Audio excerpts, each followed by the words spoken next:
Suite aux récents progrès dans la lutte contre le terrorisme, Ibrahim Traoré, le leader de transition du Burkina Faso, réoriente son attention vers plusieurs initiatives vitales en matière d'infrastructure et de développement au sein du pays. Plus loin dans la vidéo, nous examinons le service de train de voyageurs du Burkina Faso qui a récemment été relancé après plus de 4 ans d'arrêt. Avec le retrait du Burkina Faso de la Communauté économique des États de l'Afrique de l'Ouest, CEDEAO, il existe une opportunité de prendre des mesures décisives pour faire avancer des projets clés qui renforceront la connectivité du pays et stimuleront la croissance économique. Comprenant l'importance du développement des infrastructures pour favoriser la stabilité et la prospérité, le Burkina Faso accélère ses initiatives pour capitaliser sur le nouveau sentiment de sécurité et de stabilité au sein de la nation. Pour garantir l'exécution efficace de ces projets, des responsables sont déployés depuis le bureau du président pour des visites inopinées sur divers chantiers de construction à travers le Burkina Faso. Ils ont eu des délais, mais on espère bien sûr qu'ils fassent le plus vite possible pour mettre ces infrastructures bien sûr en service et faire bénéficier à la population des produits dérivés de cette structure. Donc même si on peut finir ça demain, bien, ce serait la bienvenue. En maintenant une surveillance étroite, Traoré vise à garantir que les ressources sont utilisées efficacement et que les projets restent sur la bonne voie pour atteindre leurs objectifs. L'une des initiatives marquantes sous la direction d'Ibrahim Traoré est la construction d'une route de 45 km, qui constitue un lien vital entre les troisièmes grandes villes du Burkina Faso et plusieurs villes libérées des forces terroristes. Ce projet ambitieux, actuellement en voie d'achèvement à un taux impressionnant de 65%, symbolise la détermination de Traoré à améliorer l'accessibilité et la sécurité dans les régions touchées par le conflit. En reliant ces zones, la route facilite non seulement les déplacements entre les centres urbains, mais favorise également le développement économique et la stabilité dans des communautés auparavant marginalisées.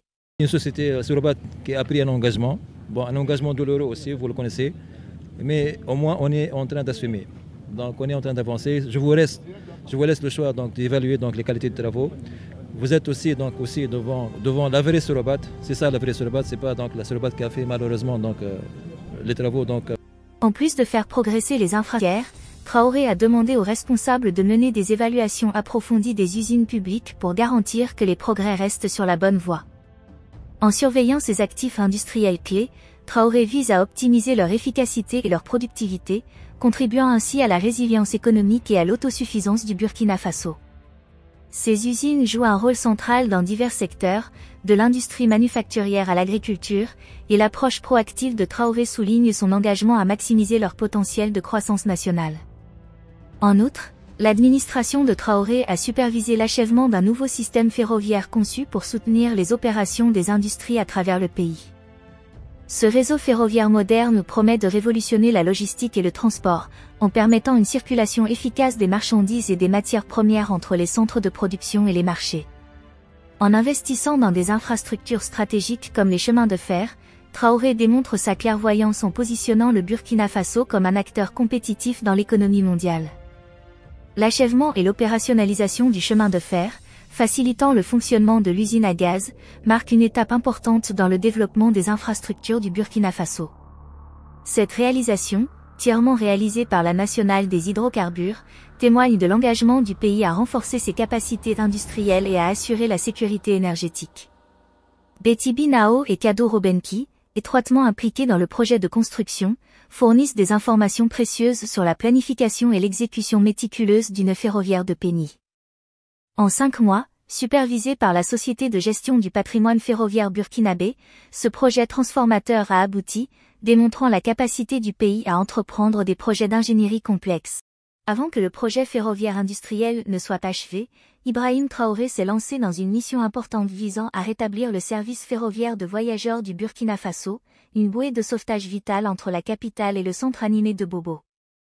Après environ 4 ans d'arrêt du service, le retour du train de voyageurs a suscité joie et enthousiasme parmi les résidents. À la gare de la capitale, un sentiment d'impatience palpable remplit l'air alors que le son familier du sifflet du train résonne à nouveau. La reprise du train de voyageurs, qui dessert des destinations s'étendant jusqu'à la frontière avec la Côte d'Ivoire, signifie plus qu'un simple mode de transport, il symbolise le progrès, la connectivité et le rétablissement des services essentiels pour la population du Burkina Faso. La reprise du service de train de voyageurs a suscité un sentiment d'unité et de fête, avec plusieurs dizaines de personnes rassemblées à la gare pour saluer son retour. Les drapeaux flottent et les voix se mélangent avec enthousiasme alors que le train entame son voyage inaugural, transportant les passagers vers leur destination avec un espoir et un optimisme renouvelés. Pour les voyageurs, le rétablissement du service de train de voyageurs offre un moyen fiable et pratique d'atteindre leur destination, que ce soit pour des raisons professionnelles, de loisirs ou personnels. Le retour du train marque une étape importante dans le rétablissement de la normalité et de la commodité des déplacements au Burkina Faso, favorisant ainsi un sentiment de connexion et d'appartenance parmi sa population. En défendant la reprise du service ferroviaire de voyageurs, Ibrahim Traoré a démontré son engagement inébranlable en faveur du bien-être et du progrès du Burkina Faso. À Bobo-Dioulasso, la deuxième plus grande ville du pays, les ingénieurs en construction supervisant le développement de l'usine extensible de Tomato fournissent des explications détaillées sur la portée et l'avancement du projet. Ce bâtiment administratif, une fois achevé, pourra accueillir une quarantaine de bureaux ainsi que des vestiaires et des cantines, assurant ainsi un environnement de travail propice au personnel de l'usine. Aussi, la présence d'une infirmerie ouverte sur le fleuve au sein du compartiment industriel témoigne d'une démarche réfléchie envers le bien-être et la sécurité des employés. Avec un taux d'exécution physique du projet dépassant les 50%, il existe un sentiment d'accomplissement et de satisfaction au sein de l'équipe du projet. L'achat d'équipements est en cours, les expéditions devant commencer dans les prochaines semaines, suivies de l'installation dans un délai de 3 semaines. Ces progrès rapides reflètent la volonté de produire des résultats tangibles dans un délai relativement court. Et l'avancement est plutôt satisfaisant, même si nous n'avons pas encore terminé, mais nous sommes très optimistes quant à la suite. Parce que nous avons vu en tout cas une équipe très engagée, jeune et motivée en tout cas à atteindre les résultats qui leur ont été demandés. Il faut aller vite, tout est urgent. Et il ne s'agit pas forcément de rallonger les délais. Non, ils ont eu des délais, mais on espère bien sûr qu'ils fassent le plus vite possible pour mettre ces infrastructures bien sûr en service et faire bénéficier à la population des produits dérivés de cette structure. Donc même si on peut finir ça demain. Pour l'avenir, les ingénieurs visent à achever la construction d'ici la fin juin, avec l'attente des premières caisses de tomates de l'usine de Bobo d'ici juillet. Ce calendrier souligne l'impact du projet sur la production agricole locale et la croissance économique, signalant un avenir prometteur pour la communauté et les parties prenantes impliquées. Les efforts d'Ibrahim Traoré pour accélérer les projets d'infrastructure et promouvoir le développement industriel sont non seulement louables mais également essentiels pour la prospérité à long terme du Burkina Faso. Alors que le pays continue de faire face à divers défis, la vision et le leadership de Traoré servent de catalyseurs de progrès, faisant avancer des initiatives qui responsabilisent les communautés, stimulent la croissance économique et renforcent la position du Burkina Faso sur la scène mondiale. Avec Traoré à la barre, le Burkina Faso est prêt à réaliser tout son potentiel et à tracer la voie vers un avenir meilleur pour tous ses citoyens.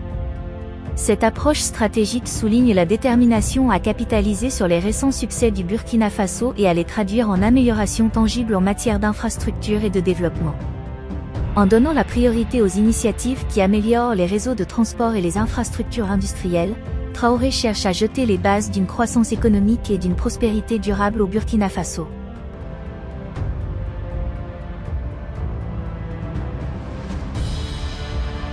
Si vous aimez les vidéos que je produis sur cette chaîne, prenez un peu de temps pour aimer la vidéo et abonnez-vous à la chaîne pour en savoir plus.